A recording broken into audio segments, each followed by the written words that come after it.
সূরা ইয়াসিন, কুরআনের হৃদয়ের গোপন শক্তি। রাতের শেষ প্রহর, চারপাশে নিস্তব্ধতা। শহরের এক কোণায়, পুরনো একটা মসজিদের জানালার পাশে বসে আছে বয়স্ক এক মানুষ। নাম তার হাকিম সাহেব। বয়স প্রায় ৭০। চোখে মোটা চশমা, হাতে একটা ছেঁড়া পুরনো কুরআন শরীফ। প্রতিদিন ঠিক এই সময়, ফজরের আগে তিনি সূরা ইয়াসিন তিলাওয়াত করেন। কিন্তু আজকের দিনটা একটু ভিন্ন। মসজিদের দোতলার ঘর থেকে নিচে নামছে এক তরুণ, নাম তার রাফি। বয়স ২২। কিছুদিন আগেও সে ছিল দুনিয়ার মোহে আসক্ত।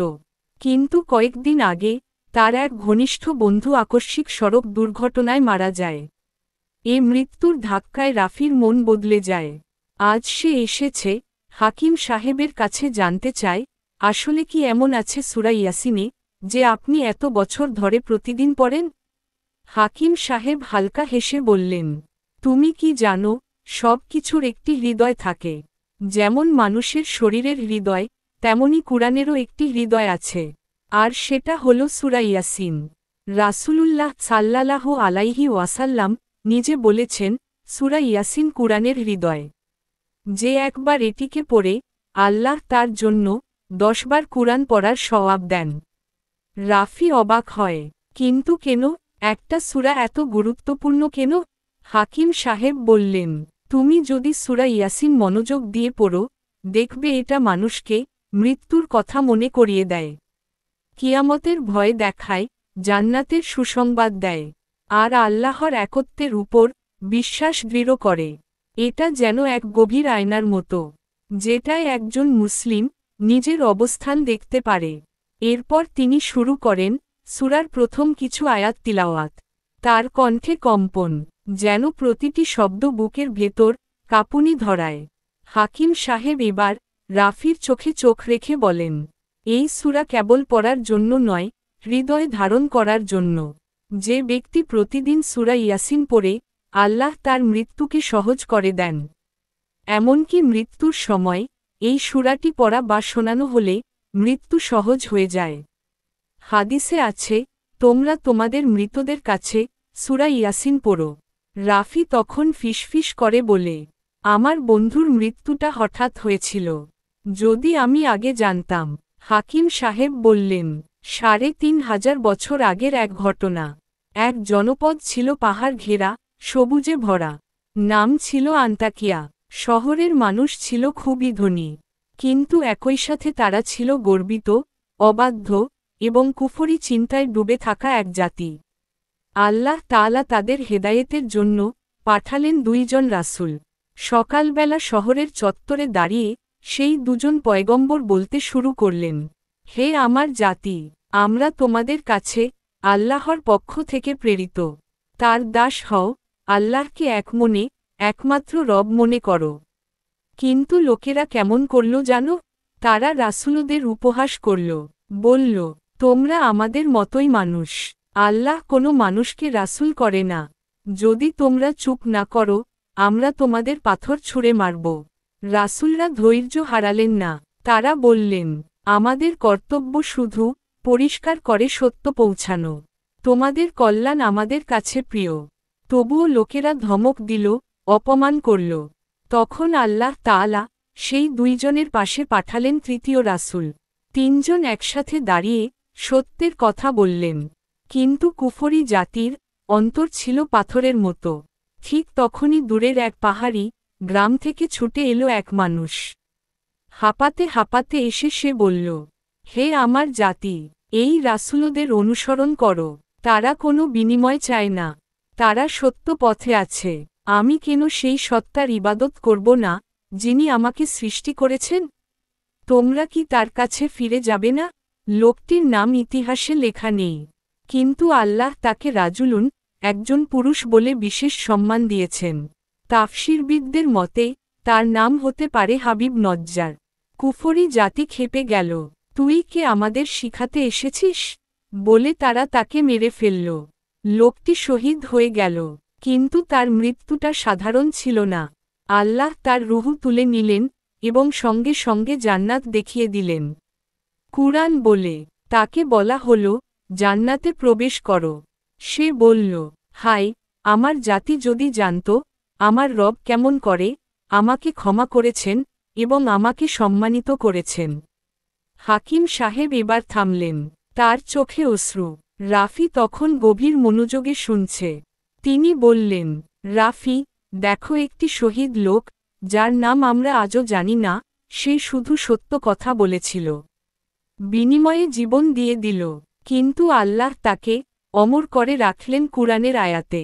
তুমি কি ভাবতে পারো আল্লাহর পথে কে কত বড় সম্মান পায়? রাফি তখন বলল, আমি তো ভাবতাম শুধু নামাজ রোজা করলেই জান্নাত, কিন্তু এই শহীদ তো দাওয়াত দিয়েই জান্নাত পেয়ে গেলেন। হাকিম সাহেব হেসে বললেন, দাওয়াত, সৎ উপদেশ, অন্যকে ঈমানের পথে ডাকা, এটি একটি মহান আমল। সূরা ইয়াসিন আমাদের দেখায়, কেউ চাইলেই শহীদ হতে পারে না। আল্লাহ যাকে ভালোবাসেন তাকেই এই মর্যাদা দেন। সন্ধ্যা নামার পর হালকা শীত পড়েছে। পুরনো সেই মসজিদের বারান্দায় রাফি বসে আছে চুপচাপ, চোখ তার আকাশে। দূরে একটা শুকনো গাছ, পাতাহীন, মৃতের মতো। পাশে বসে আছেন হাকিম সাহেব। কিছুক্ষণ আগে ঈশার নামাজ শেষ হয়েছে। হঠাৎ হাকিম সাহেব বললেন, রাফি, তুমি কি কখনো ভেবে দেখেছ এই শুকনো গাছটা আবার কিভাবে সবুজ হয়ে ওঠে? রাফি একটু অবাক হয়ে বলল, মরার পর আবার বেঁচে ওঠে? এটা তো প্রকৃতির নিয়ম। হাকিম সাহেব হালকা হেসে বললেন, এইটাই তো, মানুষ ভাবে এটা প্রকৃতির নিয়ম, কিন্তু প্রকৃতি কার তৈরি? কুরআনে আল্লাহ বলেছেন, আর তাদের জন্য নিদর্শন মৃত পৃথিবী, আমি একে জীবন দান করি, আর সেখান থেকে শস্য বের করি, যেটা তারা খায়। আয়াত ৩৩। রাফি ভাবনায় পড়ে যায়, তাহলে গাছপালা, ফসল এসব দিয়ে আল্লাহ মানুষকে কি বোঝাতে চাচ্ছেন? হাকিম সাহেব বললেন, পুনরুত্থান। যেভাবে মৃত জমি বৃষ্টিতে সবুজ হয়ে যায়, তেমনিভাবে কিয়ামতের দিন আল্লাহ মৃত মানুষদেরকে আবার জীবিত করবেন। মানুষ ভাবে মরার পর আর কিছু নেই, কিন্তু সূরা ইয়াসিন বলে, নিশ্চয়ই আমি তাদের পূর্বপুরুষদেরকে ধ্বংস করেছি, তারা আর ফিরবে না। আয়াত ৩১। এবার হাকিম সাহেব একটা গল্প শোনান।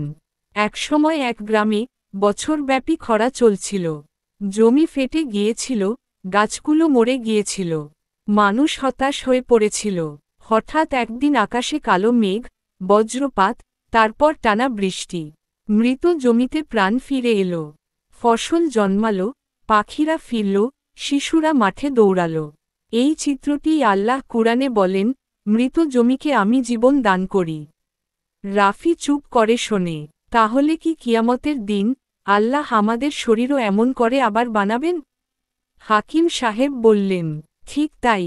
মানুষ বলে মরে গিয়েছি, হাড্ডিগুলো গুঁড়ো হয়ে গেছে, আল্লাহ কিভাবে আবার বানাবেন?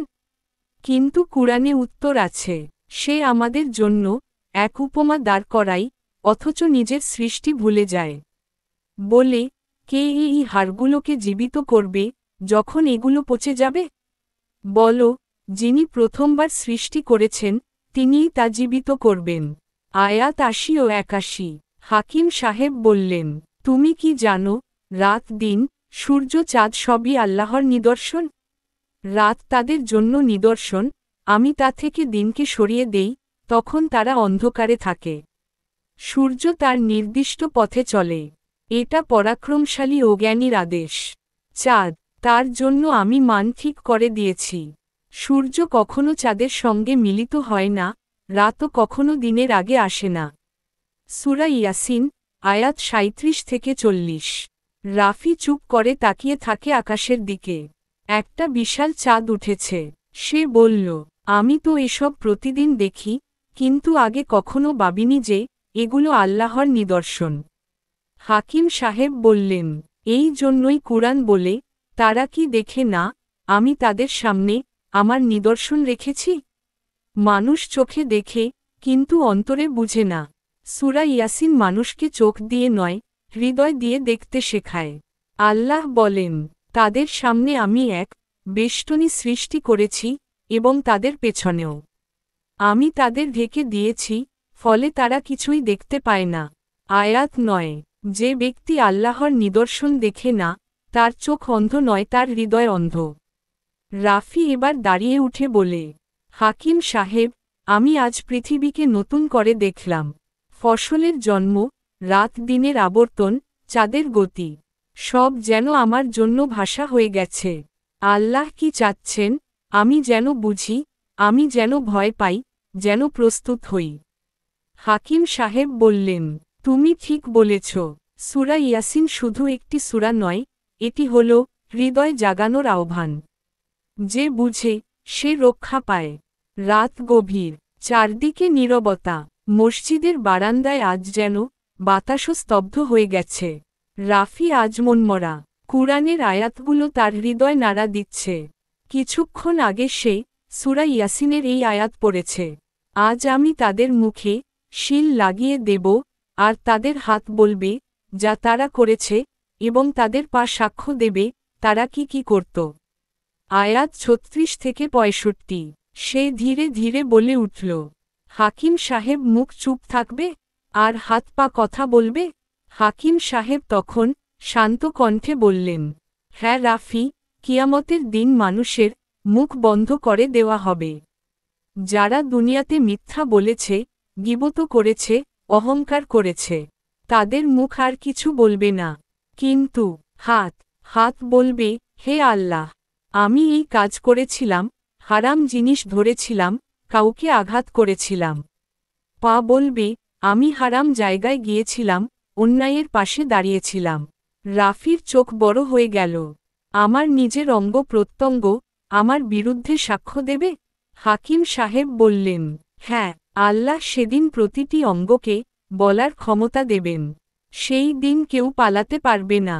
তারপর হাকিম সাহেব বললেন, রাসূলুল্লাহ সাল্লাল্লাহু আলাইহি ওয়াসাল্লাম একবার বলেছিলেন, কিয়ামতের দিন একজন মানুষ আসবে, যার আমলনামা তার বিরুদ্ধে সাক্ষ্য দেবে। সে মুখে মুখে বলবে, না না, আমি করিনি। তখন আল্লাহ তার মুখ বন্ধ করে দেবেন। তার শরীরের প্রত্যেকটি অংশ নিজে কথা বলবে, সে এই কাজ করেছিল, ও পথে গিয়েছিল, অমুককে কষ্ট দিয়েছে। রাফি চোখ মুছে বলল, আমার হাত দিয়ে আমি অনেক গুনাহ করেছি, চোখ দিয়ে হারাম কিছু দেখেছি, এখন বুঝছি, কিয়ামতের দিন এসবই আমার বিরুদ্ধে সাক্ষ্য দেবে। হাকিম সাহেব তার কাঁধে হাত রেখে বললেন, এখনই সময় রাফি, তওবা করো, আল্লাহর কাছে মাফ চাও। কুরআন বলছে, আমি তাদের যা করেছে তা লিখে রাখি, এবং এমন কিছু রাখি যা তারা রেখে গেছে। মানে, তোমার কাজ, তোমার প্রভাব, তোমার করা ভালো মন্দ প্রতিটি বিষয়। এমনকি তুমি যদি কাউকে ভালো দিক দেখাও, সেই আমল রেকর্ড হয়ে থাকে। হাকিম সাহেব এবার শোনালেন এক ঘটনা। এক ব্যক্তি মৃত্যুর পরে কিয়ামতের মাঠে হাজির হল। তার চোখ আল্লাহর সামনে সাক্ষ্য দিল, হে আল্লাহ, এ চোখ দিয়ে সে হারাম ছবি দেখেছে, গর্বের দৃষ্টিতে মানুষকে দেখেছে। তখন সে বলল, হে চোখ, তুমি কেন আমার বিরুদ্ধে বললে? চোখ উত্তর দিল, আজ আমাকে আল্লাহ বলার ক্ষমতা দিয়েছেন। আজ আমি ন্যায় ও সত্যের সাক্ষ্য দিচ্ছি। রাফি প্রশ্ন করল, সবকিছু কি আল্লাহ ভুলে যাবেন না? হাকিম সাহেব বললেন, আল্লাহ ভুলেন না, বরং মানুষের প্রতিটি কথা, প্রতিটি কাজ কিরামান কাতিবিন নামের ফেরেশতারা লিখে রাখে। আর সেই লেখা কিয়ামতের মাঠে উপস্থাপন করা হবে। আর প্রত্যেক মানুষকে আমরা তার কর্মফল গলার সঙ্গে বেঁধে রেখেছি, আর কিয়ামতের দিন আমরা তার জন্য একটি খোলা কিতাব বের করব, যা সে নিজে খোলা অবস্থায় পাবে। আয়াত ১৭। রাতে রাফি ঘুমাতে পারেনি। আজ তার হৃদয় কাঁপছে। হাকিম সাহেবের বলা কথা, কুরআনের আয়াতগুলো যেন মনের মধ্যে বারবার প্রতিধ্বনিত হচ্ছে। ভোরবেলা রাফি আবার মসজিদের দিকে যায়। হাকিম সাহেব তখন ফজরের নামাজ শেষে তাসবিহ পড়ছিলেন। রাফি ধীরে ধীরে এগিয়ে এসে জিজ্ঞেস করল, হাকিম চাচা, আপনি বলেছিলেন শেষ অংশে জান্নাত আর জাহান্নামের কথা আছে। আজ সে অংশটা বলুন না, আমার হৃদয় শুনতে চায়। হাকিম সাহেব শান্ত কণ্ঠে বলতে লাগলেন, আল্লাহ বলেন, নিশ্চয় জান্নাতবাসীরা আজ কাজে মগ্ন থাকবে আনন্দের সাথে। তারা থাকবে বাগানগুলোতে, ছায়াঘেরা স্থানে, যেখানে ফল থাকবে তাদের জন্য থাকবে শান্তিময় সালাম আর সম্মান। তাদের প্রতিটি ইচ্ছা পূর্ণ হবে, পরিবারের সাথে থাকবে আনন্দে। রাফি কল্পনা করল, জান্নাতের সোনালি আলো, শোভ্রাণময় হাওয়া, দুধ শরবত, যেন দুনিয়ার কোনো কিছুই তার সঙ্গে তুলনীয় নয়। হাকিম সাহেব আবার বললেন, আবার যেসব লোক দুনিয়ায় কুফরি করেছিল, সত্য অস্বীকার করেছিল, তাদেরকে বলা হবে, আজ আলাদা হয়ে যাও, অপরাধী দল। তাদের সামনে হাজির করা হবে জাহান্নাম, যেখানে আগুনের শিখা গিলে খাবে তাদের। তাদের শরীরের চামড়া গলে যাবে, ফের সৃষ্টি করা হবে আবার। তাদের মুখ বন্ধ থাকবে, কথা বলবে তাদের হাত পা। তারা বলবে, হায়, যদি আমরা শুনতাম, বুঝতাম, তবে আজ এই শাস্তিতে থাকতাম না। রাফির গলা কেঁপে উঠল। সে বলল, চাচা, কেমন অন্ধ ছিলাম এতদিন। এত সুন্দর জীবন ছাড়া আমি কি খুঁজছিলাম দুনিয়াতে? রাফি, সূরা ইয়াসিনের শেষ আয়াতে আল্লাহ বলেছেন, যিনি প্রথমবার সৃষ্টি করতে পেরেছেন, তিনি দ্বিতীয়বারও করতে পারবেন। তার কুন বলাটাই যথেষ্ট, আর সব কিছু সৃষ্টি হয়ে যায়। তুমি যদি আজ ফিরে আসো, তাওবা করো, নামাজে ফিরে আসো, তবে তুমি জান্নাতের সেই দলেই থাকবে ইনশাআল্লাহ। রাফির চোখ বেয়ে অশ্রু গড়িয়ে পড়ল। সে বলল, আমি আজই তাওবা করছি, চাচা, আমাকে নামাজে শিখিয়ে দিন। এই ছিল আজকের ইসলামিক কাহিনী।